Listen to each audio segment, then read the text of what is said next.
What's going on, everyone? Joe back again with another video. In today's video, we're going to be talking about the Seattle Mariners. Now, Seattle, once again, has been such a disappointing franchise. If you guys know me, I absolutely hate this organization for multiple reasons. But over the last 5 seasons, this team has actually played pretty well. We take a look at these last 5 seasons. I mean, in 21-22, 90-plus winning seasons was pretty good. Obviously, in 22, they made the playoffs, beat the Blue Jays, and absolutely destroyed that team. Came back in that crazy series. And then, honestly, that 3-0 was really close to the Astros. I mean, 22 was our best chance to win, I think, in my opinion. Last 2 seasons have kind of starting to fall off a little bit. 88 wins in 23, and then in 24 they had 85 wins. Only 1 win away from tying the Royals or Tigers in the postseason, so that is something to be proud of. Only 2 wins away from tying the Astros as well. So once again, Seattle has had some good seasons, but they don't make moves. They literally don't make moves. They don't acquire anyone in this offseason, so that's why I'm always iffy about this team, because I just don't know where they ever are. They do have a lot of prospects, which we're going to talk about now. So moving on to these top prospects, they have 7 guys in the top 100 once again. So, you know, this was also a thing with the Cubs. They had 7 guys, so this is where Seattle's going to shine for sure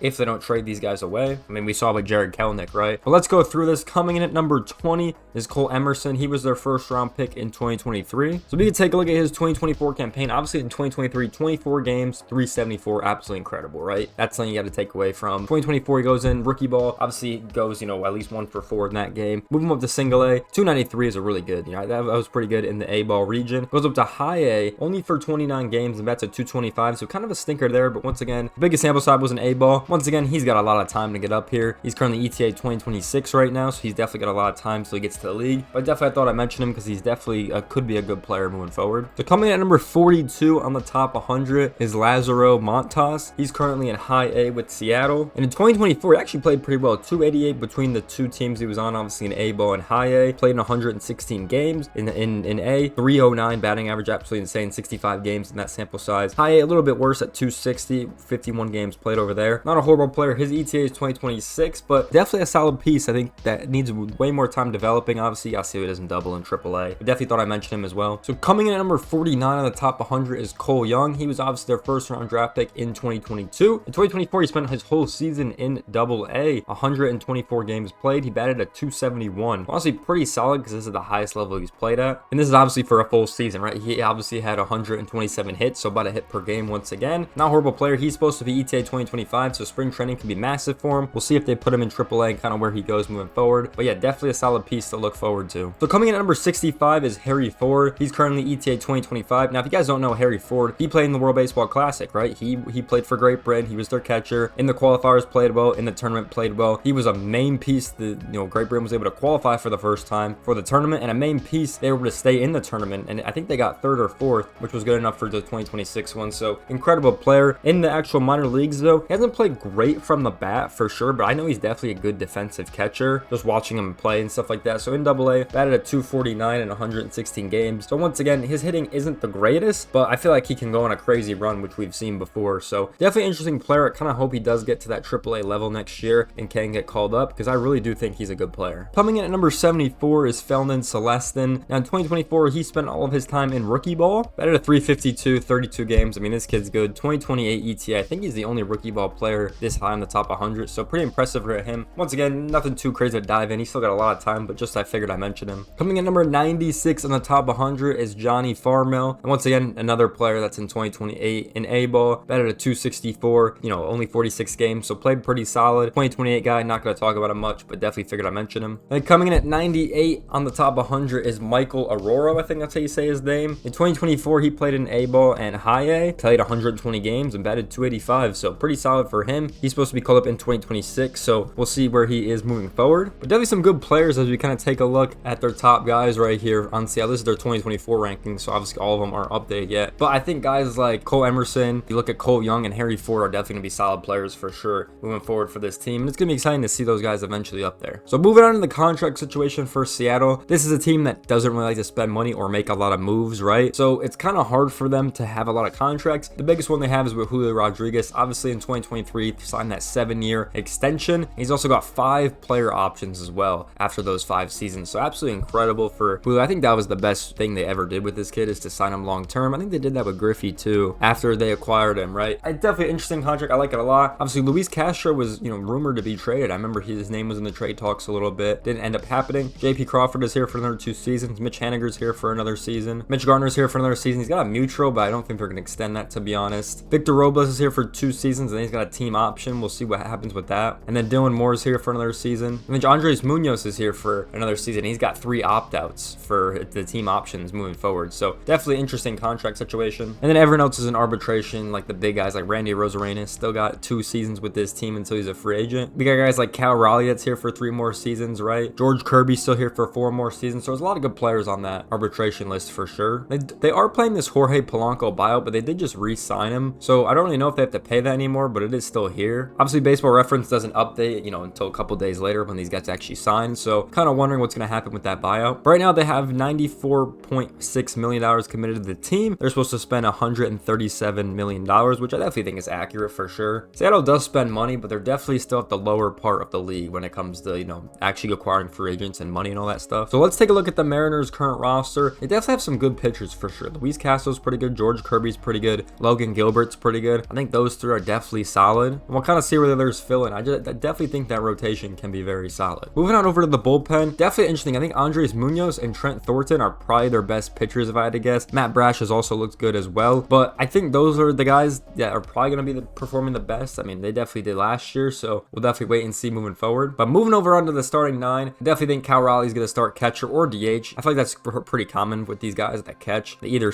they flip-flop all the time, sit out, or 1 DHs or something like that. So I feel like that's the situation with Cal Raleigh and Mitch Garner. Luke Riley will obviously play first base and start. Devontae Solo will probably start at second base. Then we go to third base. Dylan Moore will probably start over there. And then at shortstop, JP Crawford will 100% start. And then moving over onto this outfield, a lot of options they have out here. Randy Arozarena will probably play left field if I had to guess. Julio Rodriguez will obviously play center field. And then I feel like you could put a Mitch Haniger or a Victor Robles in right field. I feel like Victor Robles could play any of these positions. He's been a pretty good player. Or you could put a guy like Mitch Haniger at the DH as well. There's definitely a lot of options you can go with for this outfield and the DH. But I definitely like the option of Mitch Haniger, I think, at the DH position. I think that's a pretty good one. But yeah, I really like the outfield from this team. I feel like the infield could use a lot of improvements in my opinion, which is, I guess, some of those rookies they have because they are shortstops and second basemen. So we'll kind of see where they come from. Now moving over on to the attendance of this team, the Mariners brought in 2.5 million people to the stadium, which is about a 31.5 average. So not horrible at all. We're on some of like the mid-market, high-market teams, I want to say. They come in at number 14 out of 30 teams, so pretty much in the middle at that point. But they're around some high-spending teams as well. But yeah, I think the Mariners have pretty good attendance because they're the only team in the Pacific Northwest. But let's go over into this draft. The Mariners had an absolute masterclass of a draft lottery. They moved up 14 spots at 0.49%. I mean, that to me is just insane. I mean, that's got to be studied. They have the 3rd pick in the 1st round, which is absolutely incredible. Moving on down, they don't have a prospect promotion. They don't have a compensation pick. They do have a competitive balance round A pick coming at number 35. So that's definitely going to help them out a lot. Moving over to the 2nd round, they do have their pick at number 58. Moving on down to competitive balance B, they don't have a pick in competitive balance B. No compensation picks here. Moving on to the 3rd round, they're at number 92. No compensation picks here. Moving on to round 4, they're going to be picking at 123. And once again, moving on down, no more compensation picks here. The 5th round, they're going to be picking at 153. In the remaining 15 rounds, they're going to be picking at number 17, and that's rounds 5 through 20. They had 21 picks in this draft, so pretty good draft for them. Obviously, the competitive balance pick is going to help them out a lot, which is definitely exciting moving forward. But yeah, pretty good draft for them. Going over to my predictions for this team, I feel like they got to be above 500, right? I feel like this team is pretty good. They got to be above 500, but they're just such a question mark for me. They don't have that crazy of a roster where you look at this team, you're like, oh, they're 100% winning. I feel like I could look at some teams and be like, oh yeah, they're definitely winning or they're definitely not winning. They're just so in the middle to me, which is like weird because you look at the AL West, 3 teams competing, right? Seattle, Texas, and Houston. So I mean, you got those 3 teams to compete with. The Astros kind of in a weird position right now with trading some guys, and the Rangers once again should be up there to win the division. So Seattle's in that mix. They ended up getting 2nd last year above the Rangers, so kind of wait and see. Obviously in 23 they got 3rd, but this team hasn't won a division since 2001, so it's been a